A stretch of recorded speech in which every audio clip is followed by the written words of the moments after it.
नमस्कार मित्रों।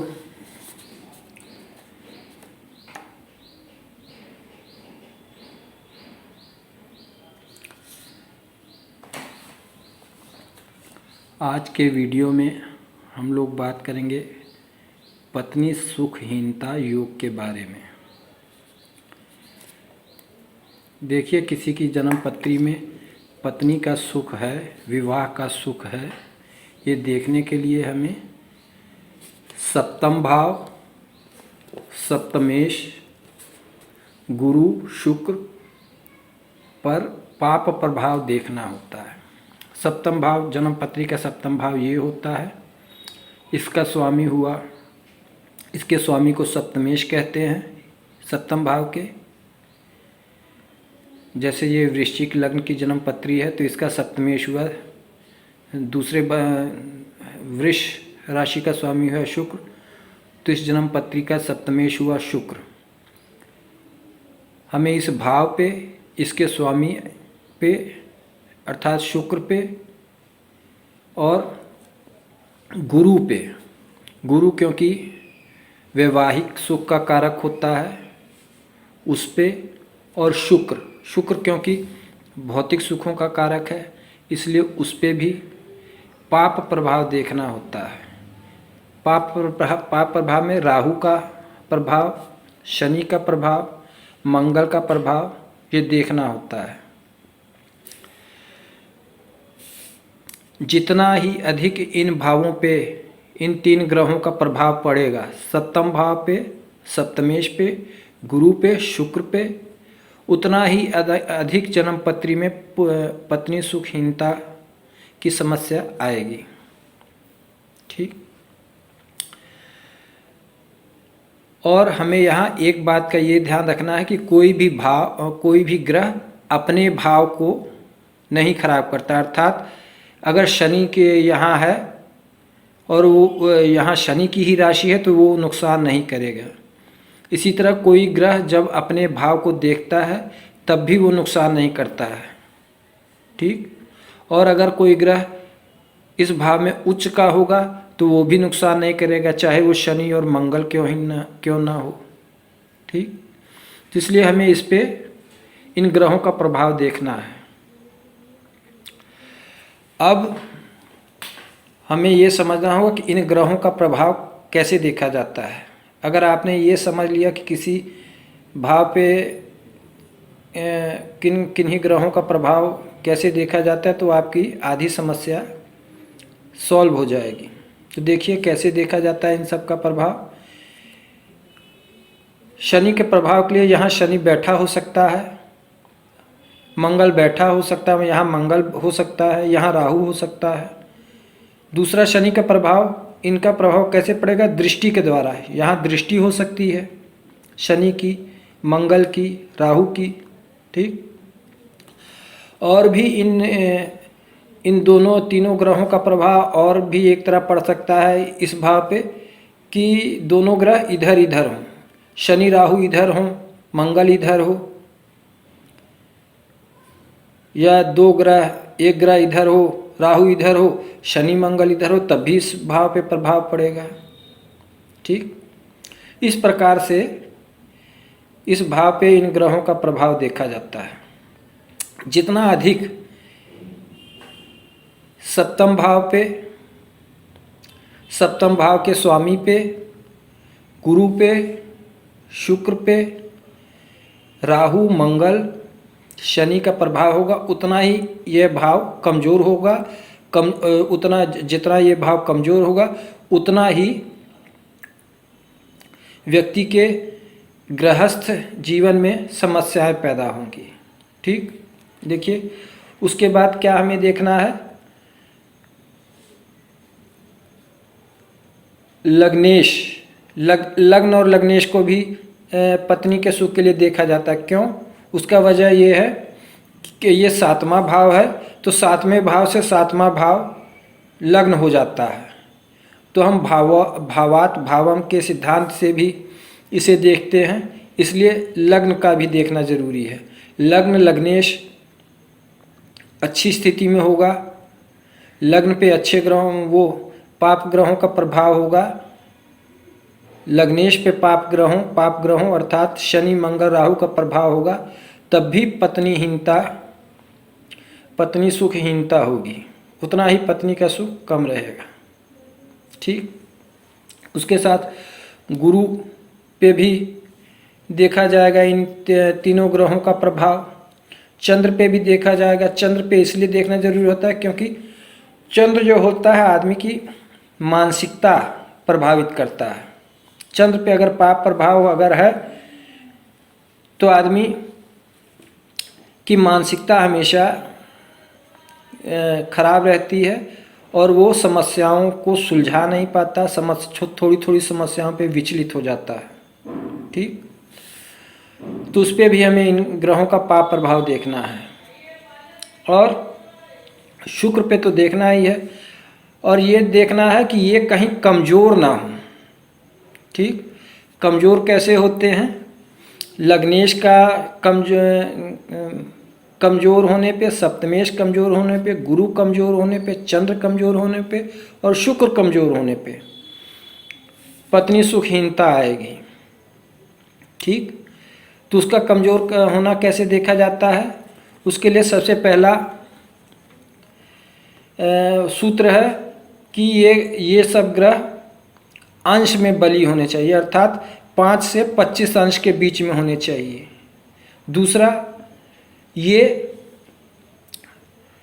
वो सूर्य से अस्त नहीं होने चाहिए। अगर ये ग्रह सूर्य के साथ हैं और दोनों के सूर्य और इन ग्रहों के बीच 3 डिग्री से कम का अंतर है तो वो अस्त हो जाएंगे, और अस्त हो जाएंगे तो इन सप्तम भाव का बल बहुत कम हो जाएगा और उसी से पत्नी सुखहीनता आएगी। ठीक, दूसरा और तीसरा पॉइंट ये देखना चाहिए कि अगर इनकी स्थिति 6, 8 और 12 भाव में हो तो भी ये कमज़ोर हो जाएंगे। ठीक, और चौथा, अगर इन पे शनि राहु मंगल की दृष्टि हो या 2 की दृष्टि हो, एक साथ हो, ठीक, तब भी इनका ये कमज़ोर हो जाएंगे। तो ये अगर कमज़ोर होंगे तब भी पत्नी सुखहीनता आएगी। ठीक, तो ऐसे देखना है। और हमें ये देखना है कि अगर इन 7वें भाव पे और लग्न पे, सप्तमेश पे, गुरु चंद्र पे इन ग्रहों का प्रभाव है और उसके साथ किसी शुभ ग्रह का भी प्रभाव है।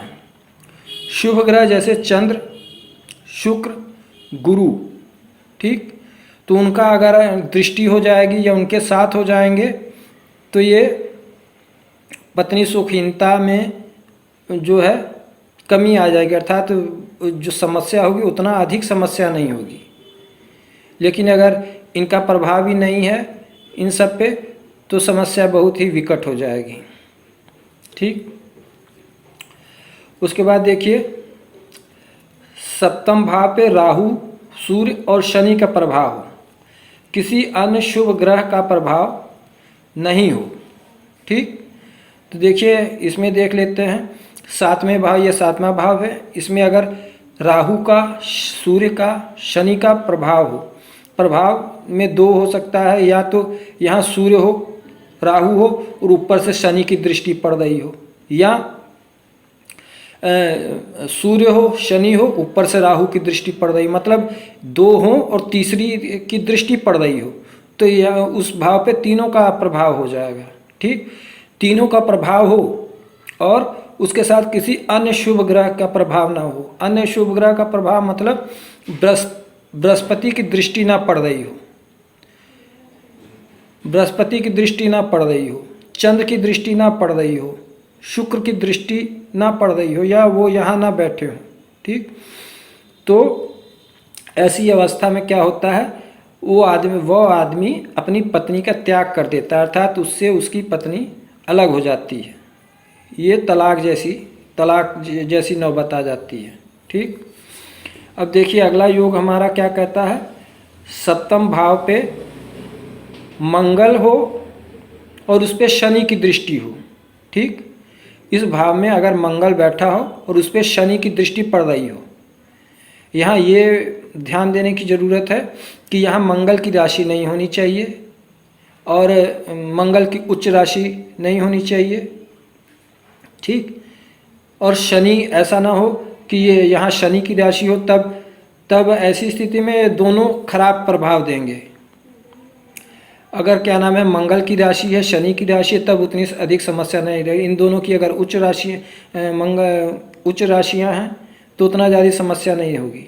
लेकिन अगर ऐसा होगा कि मंगल है और शनि की दृष्टि पड़ रही है, तो ऐसी अवस्था में व्यक्ति का निश्चित ही दूसरा विवाह होता है और किसी शुभ ग्रह की दृष्टि नहीं पड़ रही हो। शुभ ग्रह जैसे बृहस्पति की दृष्टि ना पड़ रही हो, तो ऐसी स्थिति में व्यक्ति का निश्चित ही दूसरा विवाह होता है। उसके बाद देखिए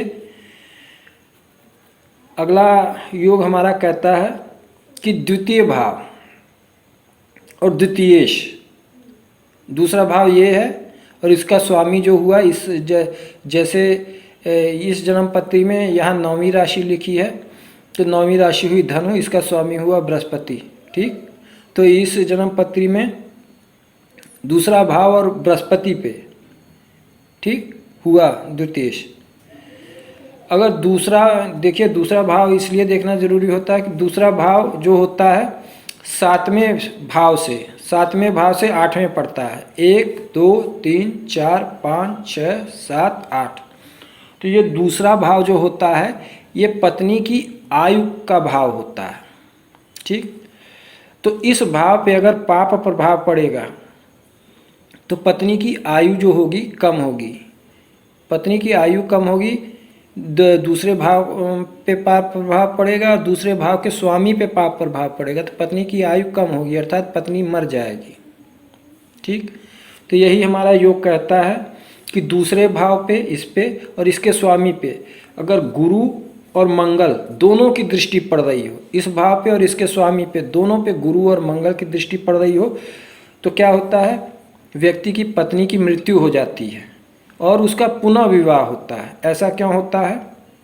तो मैं पहले ही बता दिया हूँ कि दूसरा भाव और दूसरे का स्वामी ये पत्नी की आयु कारक होते हैं। मंगल की दृष्टि दोनों पे पड़ने से क्या होगा, मंगल की दृष्टि जब दोनों पे पड़ेगी तो पत्नी की आयु खत्म हो जाएगी, अर्थात तो उसकी मृत्यु हो जाएगी।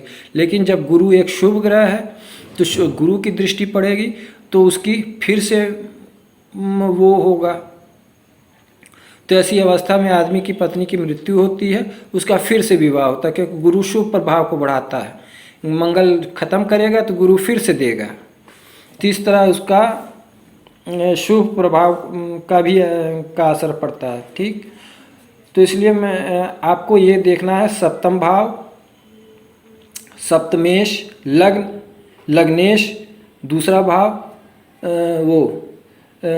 गुरु, शुक्र, चंद्र, इन सब पे पाप प्रभावों को देखना है। अगर इन सब पे पाप प्रभाव ज़्यादा है, ये भाव कमज़ोर है, इनके स्वामी कमज़ोर हैं, ये ग्रह कमज़ोर हैं, तो निश्चित ही आदमी को पत्नी सुख की हीनता होगी, अर्थात पत्नी और पति को बड़ी समस्या आएगी। ठीक, तो आशा करता हूँ कि आज का वीडियो आपको अच्छा लगा होगा। अगर अच्छा लगा तो कृपया हमारे चैनल को लाइक कीजिए, सब्सक्राइब कीजिए, और अगर आप मुझसे संपर्क करना चाहते हैं तो इस मोबाइल नंबर पर हमसे संपर्क कर सकते हैं। धन्यवाद।